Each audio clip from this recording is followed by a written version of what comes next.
আজকে তোমাদের সামনে নিয়ে এলাম মাধ্যমিক 2025 বাংলা ব্যাকরণের সমাস যে চ্যাপ্টারটা আছে, এই সমাস অধ্যায়ের সম্পূর্ণ সাজেশন তোমাদের সামনে আজকে তুলে ধরবো।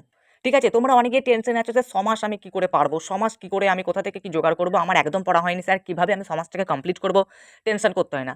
আজকে তোমাদের সামনে বেশ গোটা গোটা কতক আমি প্রশ্ন এনেছি। এই গোটা কতক প্রশ্ন পড়লে তোমরা কিন্তু ম্যাক্সিমামটা তোমরা কিন্তু এখান থেকে ক্লিয়ার করে দিতে পারবে। জাস্ট তোমাকে কি করতে হবে, এই ভিডিওটাকে প্রথম থেকে শেষ অবধি টানা দেখতে হবে, তাহলে কিন্তু তুমি সবটা কিন্তু বুঝে যাবে। তো ভিডিওটা যারা প্রথম থেকে টানা দেখবে তারাই কিন্তু সমাজ নিয়ে তাদের যে টেনশনটা সেটা কিন্তু ক্লিয়ার হবে, না হলে কিন্তু হবে না। প্রথমে তোমাদেরকে রিকোয়েস্ট করবো, ভিডিওটাকে প্রথম থেকে শেষ অবধি দেখো, বন্ধুদের কাছে ভিডিওটা শেয়ার করো যাতে তাদেরও কিন্তু উপকারটা হয়। দেখো বন্ধুরা, আমি এখানে তোমাদের সামনে যে কটা প্রশ্ন এনেছি, এই কটা প্রশ্ন পড়লেই যে তুমি 100% কমন আসবে এমনটা কিন্তু না। এখানে আমি মোট 10 থেকে 11টা প্রশ্ন এনেছি। আমি মোট এখানে 10টা প্রশ্ন এনেছি। এই 10টা প্রশ্ন এমনভাবে এনেছি আমি যে এই 10টা প্রশ্নের মাধ্যমে তোমরা বুঝে যেতে পারবে তোমাদের মাধ্যমিকে সমাজ থেকে কি কি টাইপসের প্রশ্ন আসতে চলেছে, বা সব থেকে গুরুত্বপূর্ণ প্রশ্ন কি কি হতে চলেছে। ঠিক আছে, এমনটা না যে এইগুলো আমি দিয়ে দিলাম এখান থেকেই কমন চলে এলো, এমনটা কিন্তু না। ঠিক আছে, গ্রামারের সাজেশন হয় না, তোমাকে তার একেবারে গোড়া থেকে শিখতে হয়। গ্রামার তোমাকে প্র্যাকটিস করতে হয়, কিন্তু ওই গ্রামার বিভাগেও কিন্তু কিছু গুরুত্বপূর্ণ প্রশ্ন থাকে। সেই গুরুত্বপূর্ণ প্রশ্নগুলো নিয়েই কিন্তু তোমাদের সামনে আমি আলোচনা করছি। বুঝতে পেরেছো? তো সেই গুরুত্বপূর্ণ প্রশ্নগুলো যদি তোমরা মাথায় যদি ঢুকে যায়, তাহলে কিন্তু তোমার মধ্যে একটা অ্যাটিটিউড চলে আসবে, একটা কনফিডেন্স চলে আসবে, যে কনফিডেন্টের মাধ্যমে তোমরা কিন্তু সমাজটাকে কিন্তু ক্লিয়ার করে দিতে পারবে। তোমাদেরকে প্রথমে কি করতে হবে, তোমাদের টেক্সট বইটাকে ভালো করে কভার করতে হবে, সেখান থেকে কনসেপ্টটাকে ভালো করে বুঝতে হবে, প্রত্যেকটা সমাজের ভাগটাকে ভালো করে বুঝতে হবে। তারপরে কিন্তু এই প্রশ্নগুলোকে তোমাকে প্র্যাকটিস করতে হবে, কারণ এই প্রশ্নগুলো হচ্ছে সব থেকে ইম্পর্টেন্ট। এটাও বলা যাচ্ছে না যে এই প্রশ্ন থেকে সব আসবে, বা এটাও আমি বলছি না যে এই প্রশ্ন থেকে একটা প্রশ্ন তোমার কমন আসবে না, কারণ তোমাদের সমাজ থেকে, তোমাদের ব্যাকরণের পাঠ থেকে মোট 4টে প্রশ্ন কিন্তু থাকবে। এই 4টে প্রশ্নের মধ্যে দুটো থাকে এমসিকিউ, দুটো থাকে এসিকিউ। এই দুটো এমসিকিউ, দুটো এসিকিউ কিন্তু তুমি আরাম করে কমন পেয়ে যেতে পারো যদি তোমরা সমাজটাকে একটু ভালো করে পড়ো, সমাজটাকে একটু ভালো আত্মস্থ করো, ব্যাস তাহলেই। আর এই প্রশ্নগুলোর মধ্যে তোমরা কিন্তু কমন পেয়ে যাবে, আমার বিশ্বাস আছে এর মধ্যে কমন আসবে। ঠিক আছে, এটা হচ্ছে ব্যাপার, কিন্তু সব কটা যে কমন আসবে এমনটা কিন্তু না।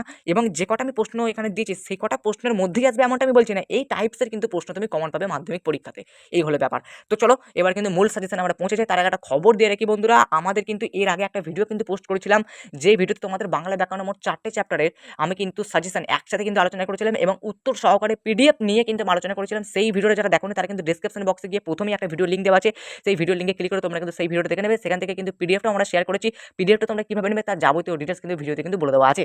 ঠিক আছে, তো বন্ধুরা তোমাদের একটা খবর দিয়ে রাখি, আমরা কিন্তু অলরেডি মাধ্যমিক 2025-এর ছাত্রছাত্রীদের জন্য সমস্ত বিষয়ের নোটস কিন্তু আমরা পাবলিশ কিন্তু করে দিয়েছি। তোমাদের যাদের যে কোনো বিষয়ের নোটস দরকার, তোমরা কিন্তু অবশ্যই স্ক্রিনে দেওয়া হোয়াটসঅ্যাপ নাম্বারে আমাদের সাথে যোগাযোগ করো। আমরা কিন্তু নোটস পাওয়ার জন্য যাবতীয় তথ্য, সেই যাবতীয় তথ্য কিন্তু তোমাদেরকে হোয়াটসঅ্যাপে কিন্তু শেয়ার কিন্তু করে দেবো।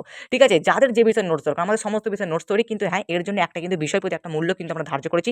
এখন চলছে পুজোর অফার, তো পুজোর অফারটা পাওয়ার জন্য তোমরা অবশ্যই কিন্তু এখনই জলদি কিন্তু নোটস কিনে নাও। 30 থেকে 40% কিন্তু এখন ডিসকাউন্ট কিন্তু চলছে। ঠিক আছে, চলো এবার কিন্তু মূল সাজেশনে কিন্তু চলে যাওয়া যাক। আমাদের সাজেশন পড়লে তোমাদের অন্য কোনো বই সহায়িকা পড়া লাগবে না। আর তোমরা যদি আমাদের কাছ থেকে বাংলা নোটসটা কেনো, বাংলা নোটসটা কিনলে তোমাদেরকে সহায়িকা টেক্সট বই বলো, সহায়িকা বই বলে কিচ্ছু লাগবে না, জাস্ট আমাদের নোটস পড়ো। ঠিক আছে, আর একটু কোশ্চেন ব্যাংক বা এবিটিএ টেস্ট পেপার বলো, WBH টেস্ট পেপার বলো, সেই টেস্ট পেপার থেকে একটু প্রশ্নগুলো প্র্যাকটিস করো, ব্যাস আর কিচ্ছু লাগবে না। ঠিক আছে, আমাদের নোটস পড়লে অন্য কোনো বই সহায়িকা পড়তে লাগবে না, 90% মার্কস কিন্তু পেয়ে যাবে তোমরা। চলো প্রথম প্রশ্নে চলে আসা যাক। এগুলো কিন্তু এক একটা প্রশ্নের কিন্তু ধরন, ঠিক আছে, রচনা করা। এই দেখো একটা প্রশ্ন ধরন আমি তোমাদেরকে নিয়ে এলাম, যেরকম প্রশ্ন তোমাদের মাধ্যমিকে আসবে, রচনা করো, ব্যাস বাক্য সহ সমাস নির্ণয় করো, এরকম টাইপসের প্রশ্ন আসবে। এবারে যে রচনা করটাই যে আসবে এমনটা কিন্তু আমি বলছি না, এরকম টাইপসের অন্যও দিয়ে দিতে পারে। ঠিক আছে, সেরকম হচ্ছে ব্যাপার। তারপর দেখো আরেকটা টাইপস দেখাচ্ছি তোমাদেরকে, রামদাস আর কোনো প্রশ্ন করিল না, সমাস নির্ণয় করো। দেখো আগেটা ছিল ব্যাস বাক্য সহ সমাস নির্ণয় করো, এটা তোমাদেরকে কি বলছে যে এটা কোন সমাস তোমরা বলো। ঠিক আছে, আচ্ছা তারপর এটা সমাস আর সন্ধির পার্থক্য লিখো, এটা এসিকিউ প্রশ্ন আকারে আসতে পারে। একটি মধ্য পদলোপী কর্মধারায় আর রূপক কর্মধারায় সমাসের উদাহরণ। দেখো এটা কিন্তু একেবারে তোমাদেরকে উদাহরণটাও দিয়ে দিতে পারে।